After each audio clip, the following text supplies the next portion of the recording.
Think saving cash makes you financially secure? Think again. That pile of money sitting in your account might actually be losing you wealth every single day, and you might not even realize it. But don't worry. I'm about to show you exactly how to turn your savings into a wealth building machine.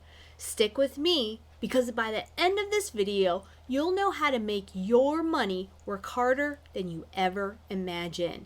But first, this is Powerful Money Habits. I'm your host, Dr. Stephanie Aldrich, and I like to talk about money and habits that can help improve your life.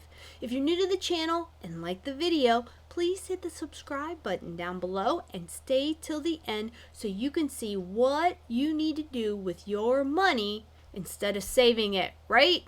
Okay, let's get back to the show. The first one we're going to talk about is you have to access your financial safety net, okay? Your safety net consists of your emergency fund. You have to ensure that you have 3 to 6 months of living expenses saved in a very easily accessible account, okay? This isn't that you're going to be investing this money. You need to have it available for when you need it. So this really is your insurance or your financial cushion, okay? You also need to do a debt check. Pay off high interest debt like credit cards first, okay? This guarantees that a return equal to the interest rate you're avoiding. So you got to get rid of that stuff, okay? You need to build your safety net in case something happens.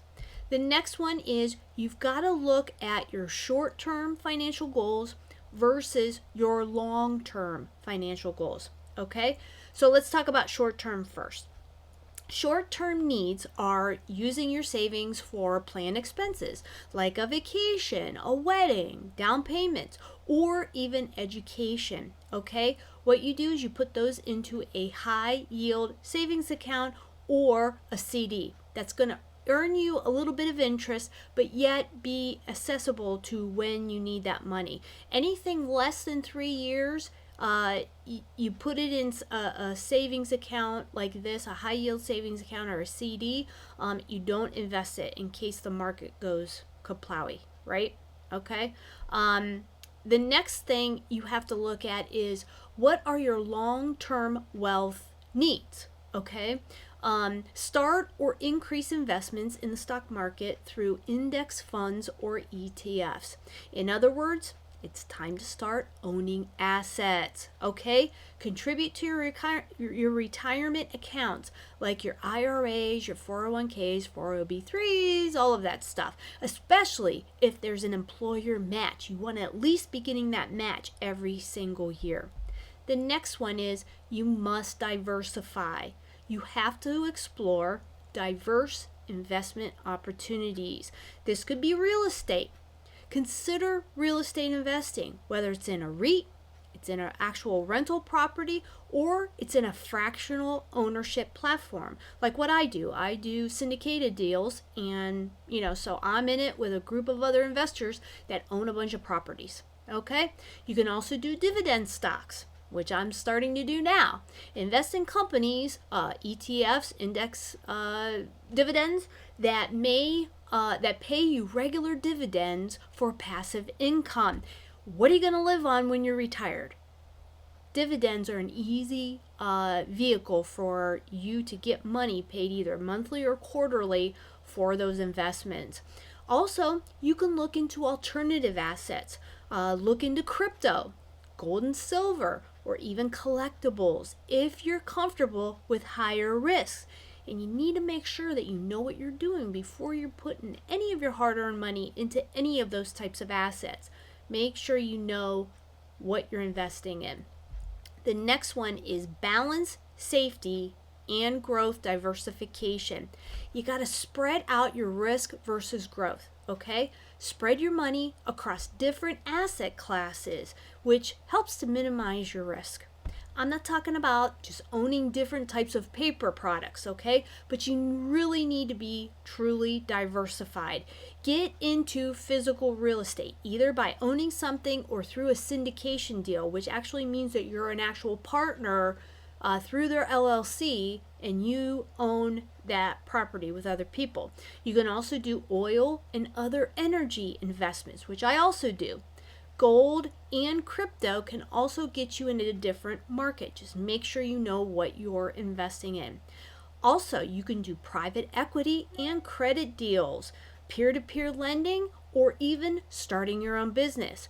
And I, again, do all of these things. So I have a little bit of money in all of those things so that I have fixed interest, I have investments that go up and down, and I also have growth investments. So you have to know that not everything's going to go down at the same time, although there's been periods of that too. But most of the time, when one thing goes up, another thing goes down, or they all go up together. So as inflation progresses and gets worse, things are going to go up. Okay, things are becoming more and more expensive, and you as an investor can make sure that you take advantage of the situation. And the last one is you gotta automate and monitor that automation. So what you can do is you can set up through your HR department or through your bank account, you can automate your investments to ensure consistency. What I like to do is dollar cost averaging. So every paycheck, some of my money goes into my investments, and they're spread out into different categories so that I know every single time I make money, I'm investing into my future. Okay? What you can do is you can put a certain percentage on your debt, you can put a certain percentage into savings, and also into your investment nest egg. This guarantees that you're building wealth and getting out of debt all at the same time. Okay? You also have to track that progress. Regularly review and rebalance your portfolio to align with the goals that you have set for yourself. So your cash doesn't have to just sit there not doing anything. It has the potential to work for you and create the wealth that you deserve. Okay? Whether it's investing in the stock market, real estate, or building a safety net that gives you peace of mind, the key is to take action. Money's a tool, and how you use it determines the life you'll build. So don't let your savings gather dust and lose value at the same time as inflation eats it away. Put it to work, grow your wealth, and secure your financial future. So that's it for the show today. Thanks for watching. So what's your first step? Let me know in the comments. You can learn more tips and tricks in my free book, Powerful Money Habits, Unleash Financial Freedom. You can get a free copy of this by going to powerfulmoneyhabits.com, and you can also watch a free masterclass where I helped a couple of students plan out their money goals using my 3-step process. And until next time, this is Powerful Money Habits.